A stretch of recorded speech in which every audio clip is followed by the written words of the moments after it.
Hello and welcome. So, just when you thought Nezuko couldn't get any cuter, she had probably one of her best moments in the show so far. But before we get into that, let's start this review of episode 21.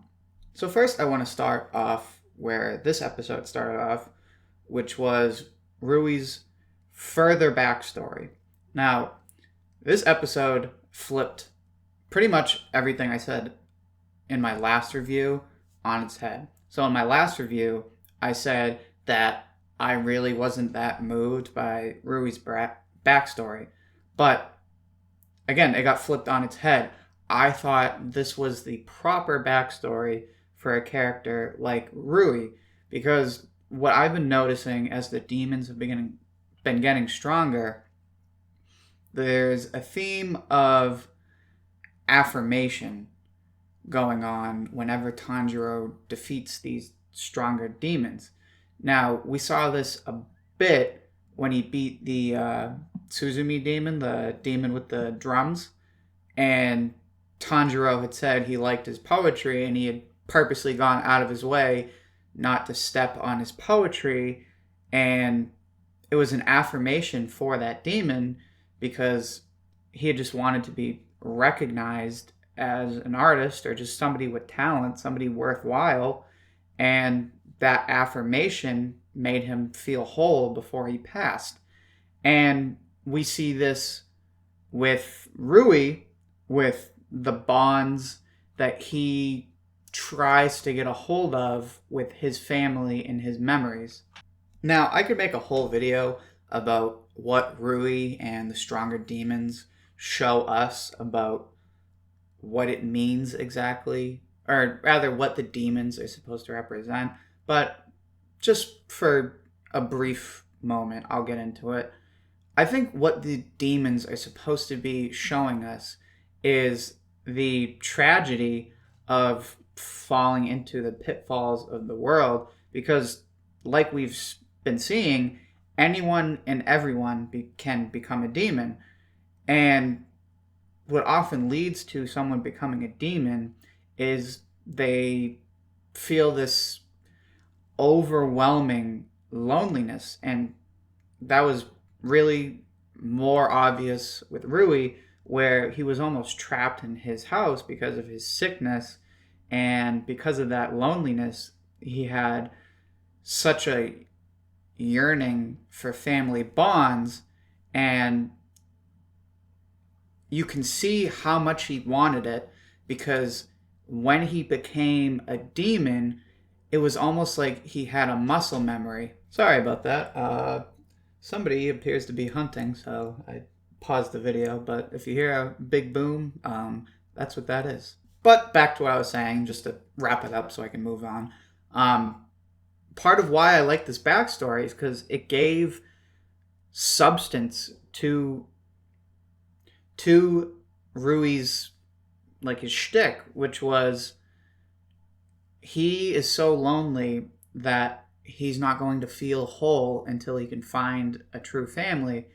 And you see him almost like through muscle memory developing these fake bonds. But when he dies, his thought is, I really just wanted to apologize to my parents. I'm not even going to get to see them in the afterlife. But the most beautiful thing about that was him seeing his parents and them being together right as he passed away. And I thought that totally saved his character. And unlike his previous backstory, I thought this one was a million times better. And this brings us to the next part with Giyu and Tanjiro. Now, I said in my previous review that Giyu was commending Tanjiro for having been able to keep up with Rui and survive. But this was a very different kind of moment. This was very clearly meant to be a bit of a test for Tanjiro, because Giyu confronts him, not necessarily hostile, but it's definitely, he's being assertive. And he says, don't waste any sympathy. And I really like the response from Tanjiro because it couldn't be more true to his character, which is, I'm not going to show them any mercy, and I'm not going to try and pretend that I want to forgive them for all the evil stuff they did, but that doesn't mean what they're going through isn't tragic. So of course I'm going to feel pity for them. And I think that's great. I think, again, it's true to his character because obviously he has the pain of his sister becoming a demon, but it shows growth with Tanjiro because he's grown from just like a helpless kid saying he's going to save demons to a mature young man learning that the role he finds himself in is unfortunate, but it's something that needs to be done. And it's not just something he's going to carry out blindly, like sort of like Inosuke, where he's just going to kill all the demons. He's killing with purpose, which is to at one point put an end to it. So I thought this was a really good test from Giyu on to Tanjiro. But on the flip side, we see Giyu defend Nezuko, which I thought was incredible. A lot of people might have been surprised, but I thought it was great because I've been saying for the longest time that Giyu is very similar to Tanjiro in the sense that Tanjiro is aiming to reach where Giyu is. So for Giyu to have that capacity for sympathy in him truly shows that that is the goal for Tanjiro. And again, Giyu shows this too, in addition to Tanjiro. It's not being merciless necessarily. I think there's a key difference in this instance between sympathy and mercy. Mercy would be almost like Shinobu was doing, where, while she was acting, mercy would be like, okay, you've done some evil stuff. Let's see if you can serve some sort of penance, and then we can be friends.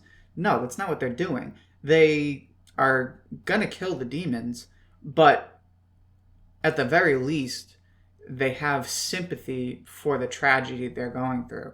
And I really like that because although it's not something completely new in Shonen, because we do see this with Shonen heroes where they're always sympathetic towards villains, or at least the ones that are deserving of it, I really like the way it's done with these two characters.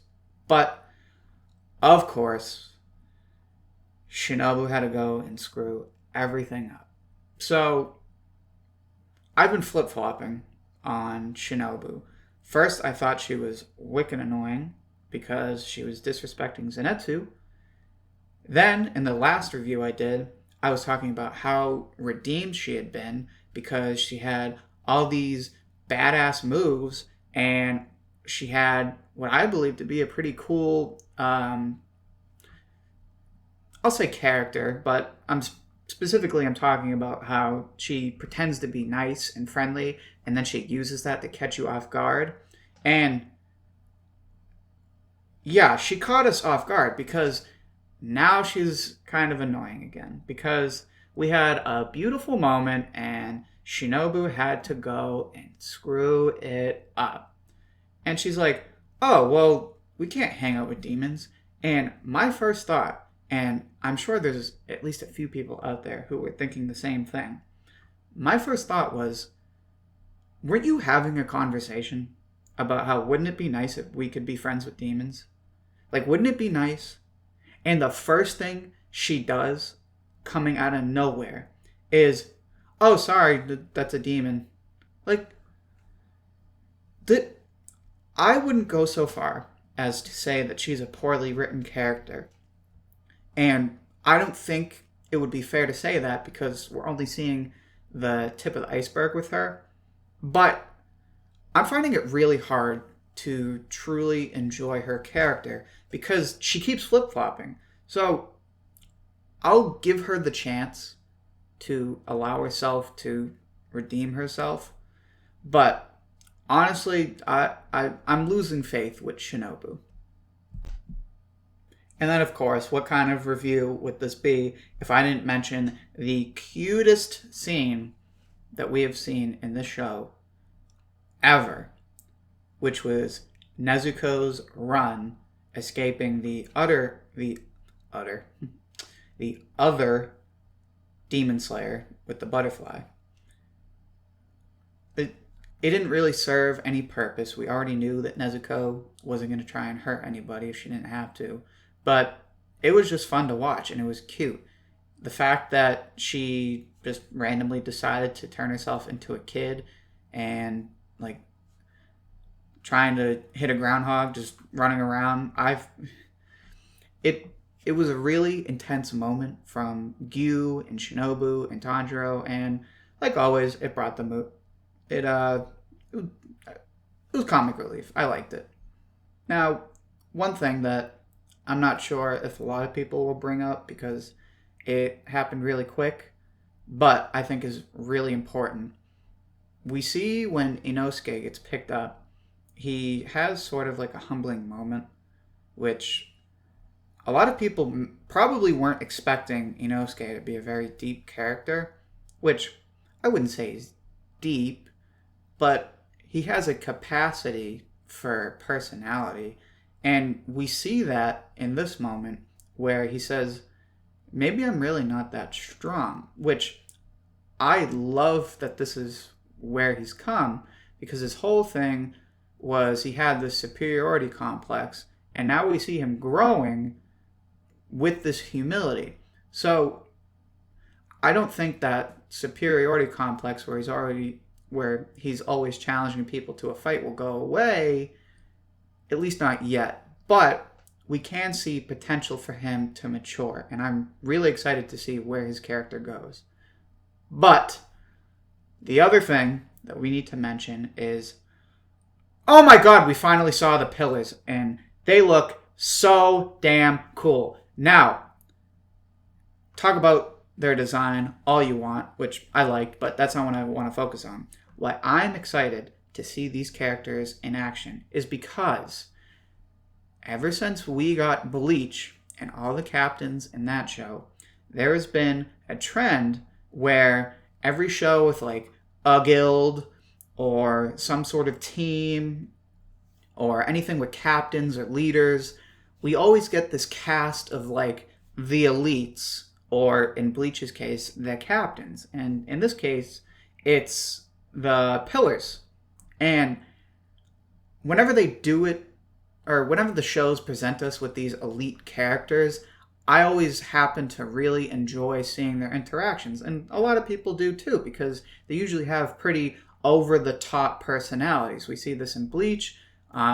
I think Black Clover has actually done a really good job with this, because in my opinion, it struggled in its earlier episodes, but then that episode where the captains came to help out Yami in the cave was where that show clicked for me, because again, it just kept reminding me of Bleach. So when I saw this scene, I thought of Bleach, because I would love, we've already seen it with Giyu and Shinobu, where they have these like out of the world personalities and they're very idiosyncratic, and I'm excited to see which one is which. I'm sure there'll be some sort of personality tropes, but I couldn't be more excited to see it. So to close out this video, thank you very much for watching. If you happen to enjoy what I had to say, make sure you like this video. If you're interested to see what I have about future episodes, make sure you subscribe to the channel so you know when I post my future reviews. Make sure to follow me on Twitter so you can see what I'm saying besides these reviews, or so that you can message me and I can hear what you have to say. You can also comment in the video so I can hear what you had to say about this review, and I hope to hear from you soon.